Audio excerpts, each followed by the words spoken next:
Hello everyone, welcome back to the channel. I just want to first off say thank you to all my new subscribers. It really means a lot to me that you guys keep supporting me and liking and commenting on my videos. It really helps. So I just want to say thank you very much for that.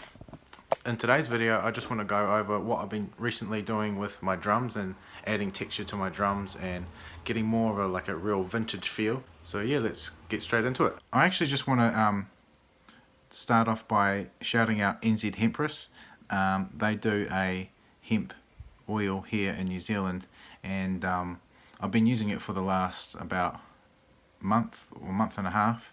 I've actually finished this bottle now and I've got another one, but it's actually been doing wonders for my health, especially anxiety, and I have diabetes as well. I'm pretty sure it's been helping regulate my blood sugars, which I was quite surprised about. Sleep, appetite, and it's just been amazing. I can't recommend this stuff enough. If you're watching from New Zealand, pick yourself up some of this stuff. If you're having any sort of ailments or pain or anxiety or anything like that, I would fully recommend this stuff. Right, let's get on with the video.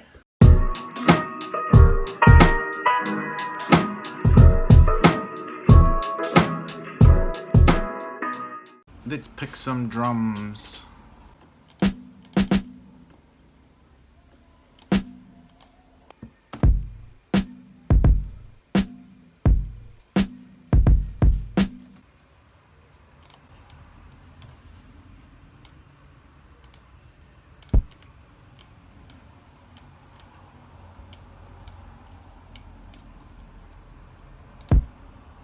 I pretty much just add drums in as I hear them.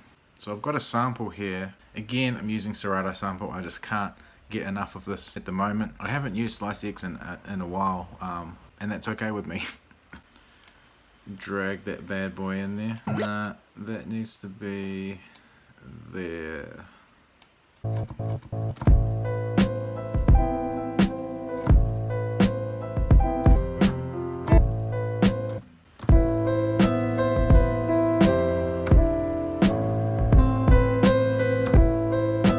Yeah, let's record that, and that's not a bad loop.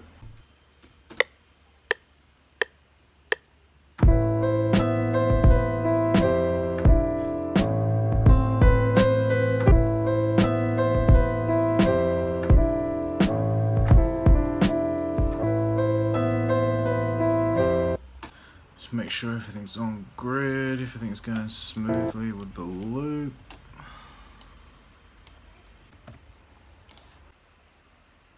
Add another instance of that real quick.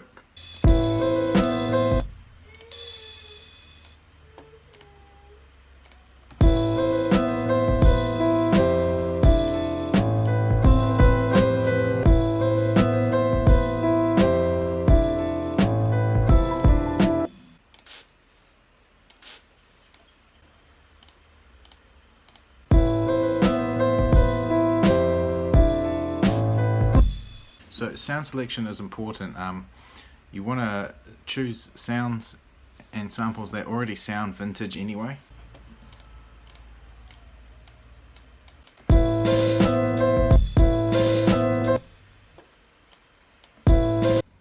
Okay, now that we got our basic loop down, just for the sake of this video, just wanted to keep it super simple just to show you this technique that I use. What we can do now is start adding some effects to the drum. So what I'm going to do first is I'm going to create a drum rack or a drum bus or whatever you want to call it. And what you want to do is hold Control Shift and select all of your drums like this. And then on a free mixer track, come down to this little symbol down here, right click that and go route to this track only, and then I'll just name that. Let's name it drum rack just because that sounds better. Now that I've done that, what I usually do is just standard practice, put EQ on there. We can change that later if we need to. And then the next thing I would do, I would put a Fruity Love filter on there. Play around with this to get it to the feel that you are going for. I usually just play around with the cutoff knob and the resonance knob.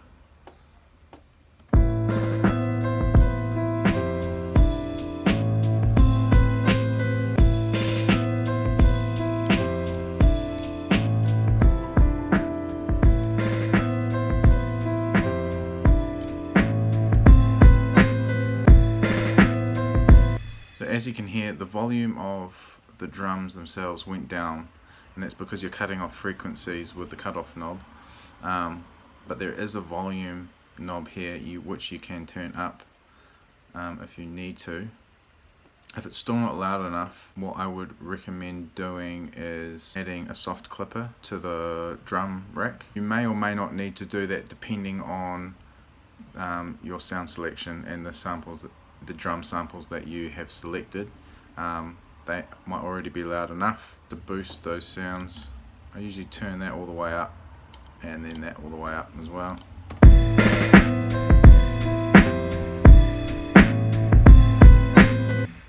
And as you can hear, that is coming through a lot more clearer. What I'm going to do now is just listen for a few things that might need adjusting.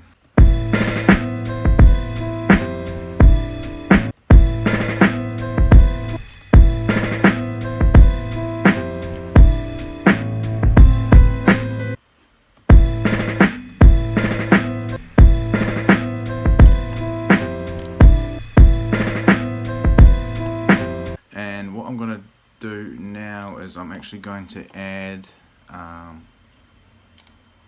this plugin here called Destructor. It must be new with the update with FL Studio because I've never seen it before. So what I usually do is I turn all these ones off and then I just play around with these knobs until it comes out good.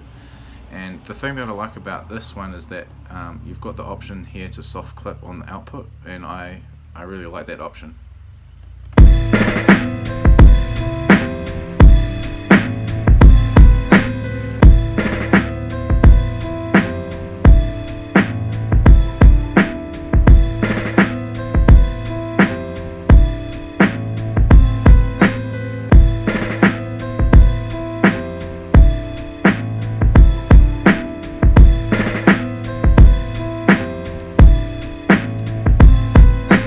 If you find that your drums are clipping once you've added all these effects, just go back and turn everything down in the channel rack.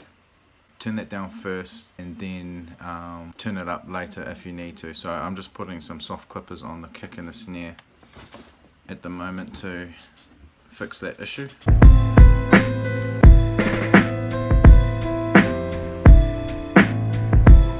You can hear now that that kick is only registering as 12 dB, but you can hear that it's really loud and it sticks out in the mix, and that's good because we're not clipping but we have that loudness. And then what I've done is just the final step is just to put a soft clipper on the master as well, and that will stop any clipping over 0 dB. If you have any troubles with clipping, just keep turning your volume down at the channel rack and make sure that everything is well below 0 dB, because you'll need to turn it up later when you add the filters and stuff. Yeah, I really like how the drums come out when I add these effects to it. And yeah, hope you guys have learnt something. That's it for me this time. Again, thanks to all my new subscribers, and I'll catch you next time. Peace.